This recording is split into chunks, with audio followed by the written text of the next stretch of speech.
Hello everyone. So already I have started with chapter number 1 living world. Okay, so next मैं आपको पहले एक picture दिखाने वाली हूँ आज. ये पिक्चर में आप देखिए आप क्या क्या चीज़ें ऑब्जर्व कर सकते हैं. ये पिक्चर किस चीज़ की है? ये एक फॉरेस्ट की पिक्चर है. ओके, और यहाँ पे फॉरेस्ट में आप लोग क्या क्या चीज़ें देख पा रहे हैं.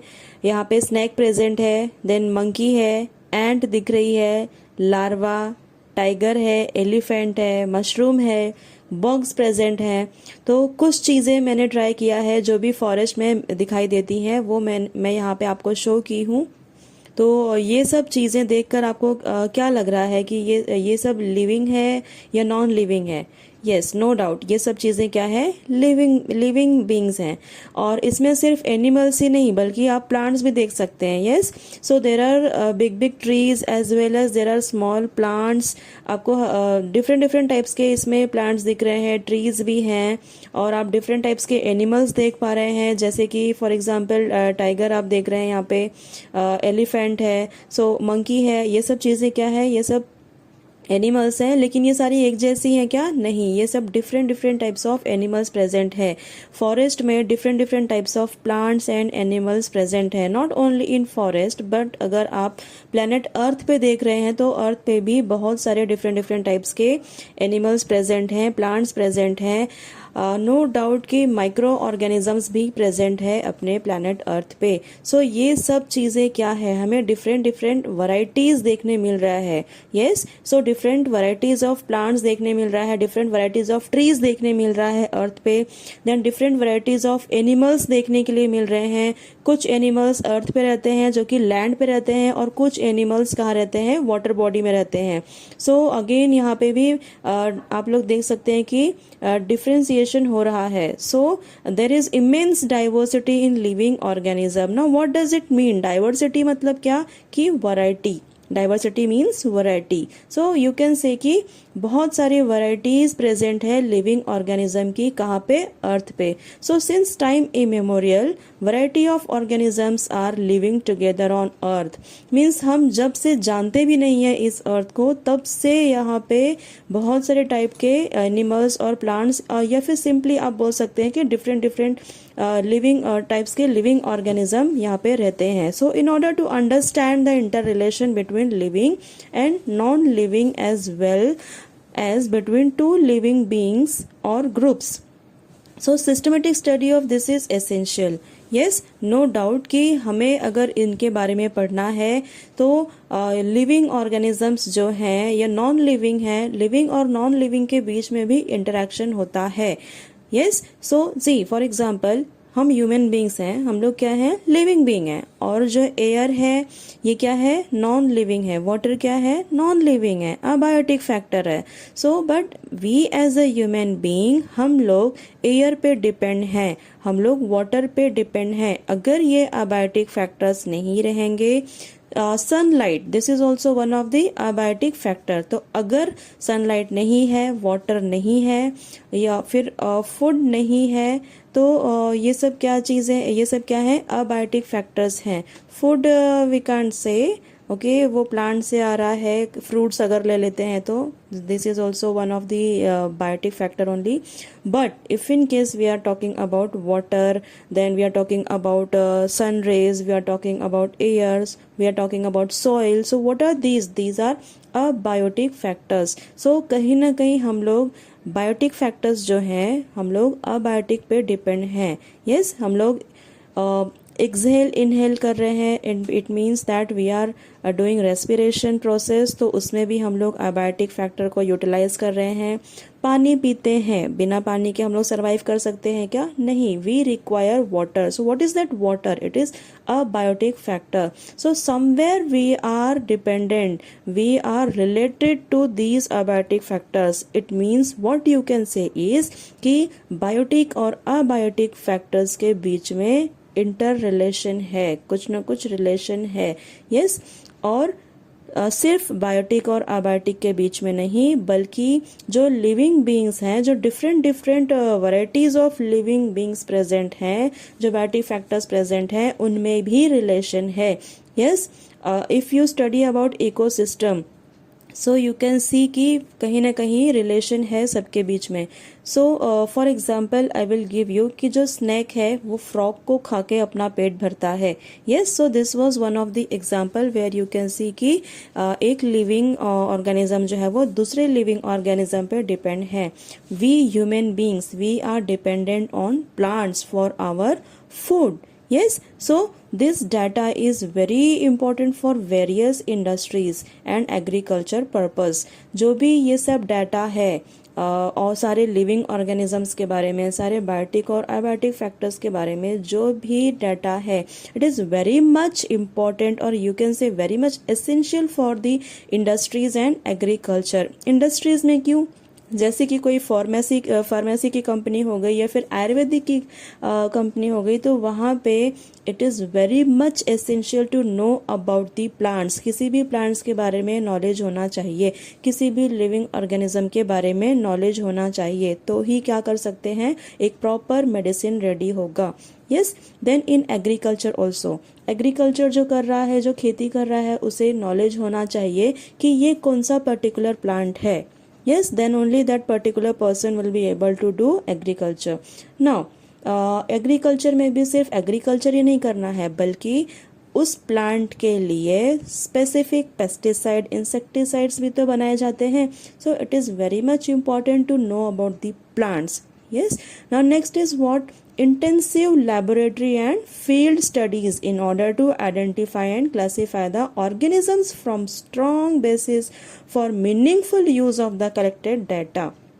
Yes, no doubt. So ये सब स्टडी करने के लिए what is required, we also required laboratory and field studies. जब तक हम लोग फील्ड पे जाते नहीं हैं, प्लांट्स को या लिविंग ऑर्गेनिजम्स को लाइव देखते नहीं हैं, ये नहीं पता लगाते कि वो प्लांट कहाँ पे रह रहा है, कहाँ कौन सी लोकेशन पे है, कैसे एरिया में वो सरवाइव कर रहा है, कैसा हैबिटेट उसने चूज किया है, then about plants, not only about plants but also about the animals. Until and unless we are not going on the field, we are not observing that particular animal, हमें नहीं समझ में आएगा कि वो एनिमल कैसे रहता है, कौन से एरिया में रहता है, वो किस टाइप के एरिया को प्रेफर करता है. Yes, so now next is what? If we need to study this diversity, certain aids called taxonomical aids can be used. So अगर हमें सी अर्थ पे इतनी सारी डाइवर्सिटी, इतनी सारी वैरायटीज ऑफ प्लांट्स और एनिमल्स प्रेजेंट है, कुछ लैंड पे रह रहे हैं एनिमल्स, कुछ पानी में रहते हैं, वाटर बॉडी में रहते हैं, कुछ प्लांट्स भी लैंड पे हैं और कुछ वाटर बॉडी में हैं.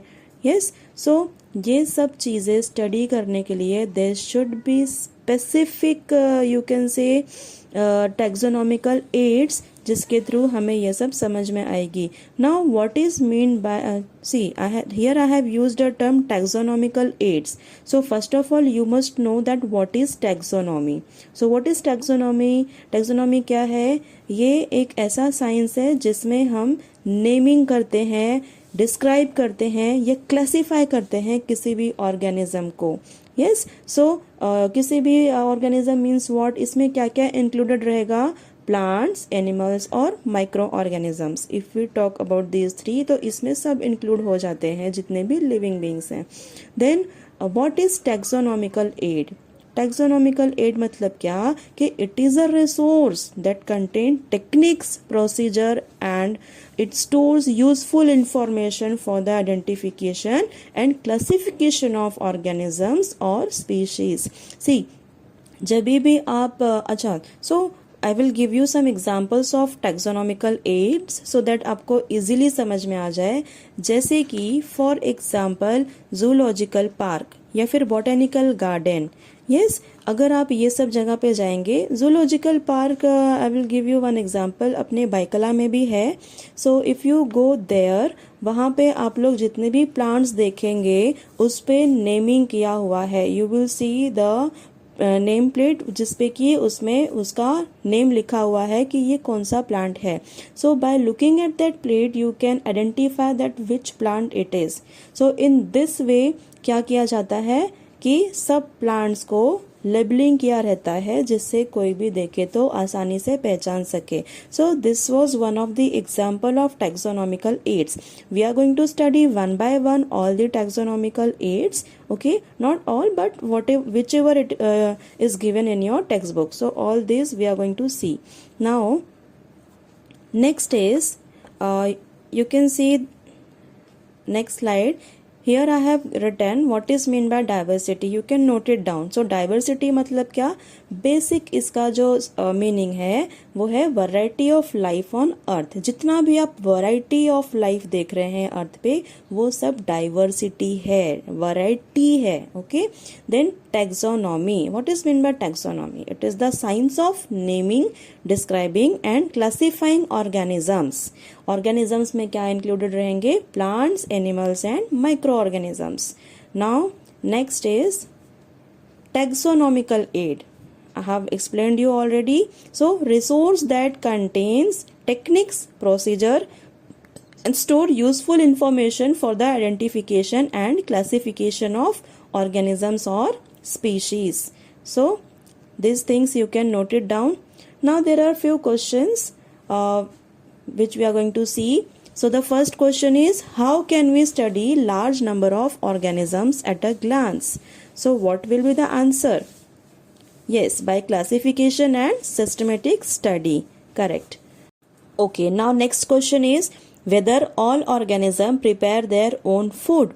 So what is the correct answer? पहले तो ये क्वेश्चन को हम समझेंगे कि सारे ऑर्गेनिजम्स अपना फूड खुद से प्रिपेयर करते हैं. No, I will say no. Why? Because सिर्फ प्लांट्स ही ऐसे हैं जो कि खुद का फूड प्रिपेयर करते हैं. How they prepare their own food? अच्छा, अब कुछ लोग सोचेंगे कि हम भी तो खुद का खाना खुद ही बनाते हैं. यस, वी ह्यूमन बींग्स, हम भी तो खुद ही कुक कर रहे हैं ना किचन में. Who is cooking for us? No one. So this is not the correct answer that we are preparing our own food. यहाँ पे इसका मीनिंग क्या है कि एक्चुअल में खुद का खाना कौन बना रहा है? तो correct answer is plants. Why plants? Because they are using sunlight, they are using water and they are using carbon dioxide. ये चीज़ें मिलाकर वो क्या करते हैं? अपना खाना खुद प्रिपेयर करते हैं.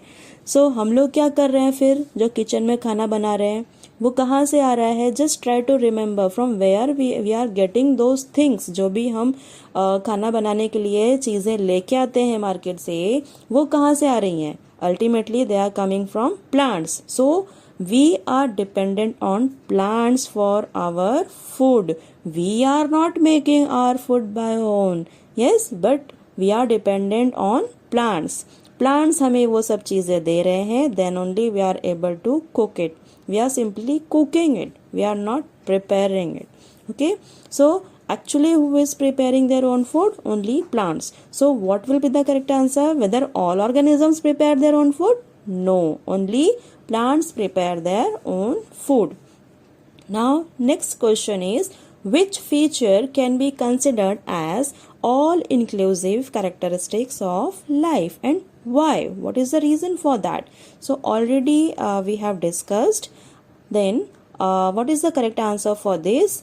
First is metabolism. Now why metabolism is considered as an all-inclusive feature of life? Because it exhibit all living it is exhibited by all living organisms and does not takes place in non-living things. आप कभी भी non living thing में नहीं देखोगे कि उनके अंदर कोई भी मेटाबॉलिक प्रोसेस चल रहा है, कोई भी मेटाबॉलिज्म चल रहा है. ओके, बिकॉज वो कुछ भी खा नहीं रहे हैं, तो उनके बॉडी में एनाबॉलिज्म, उनके बॉडी में कैटाबॉलिज्म और एनाबॉलिज्म नहीं होगा. कैटाबॉलिज्म एंड एनाबॉलिज्म मिला के क्या बोला जाता है? Metabolism. Okay, now next is, there is one more answer for this. So you can say that all inclusive characteristics of life is responsiveness or irritability. Now This is a unique property of living beings since all living beings are conscious of their surrounding. कोई भी जो non living thing है वो अपने surrounding के बारे में कुछ सोच रहा है क्या कि अच्छा चलो अभी ठंडा मौसम आ गया तो मैं स्वेटर पहनने लगूं, या फिर गर्मी आ गई है तो मैं चलो कॉटन क्लोथ्स पहनूं. No, this is done only by the living beings.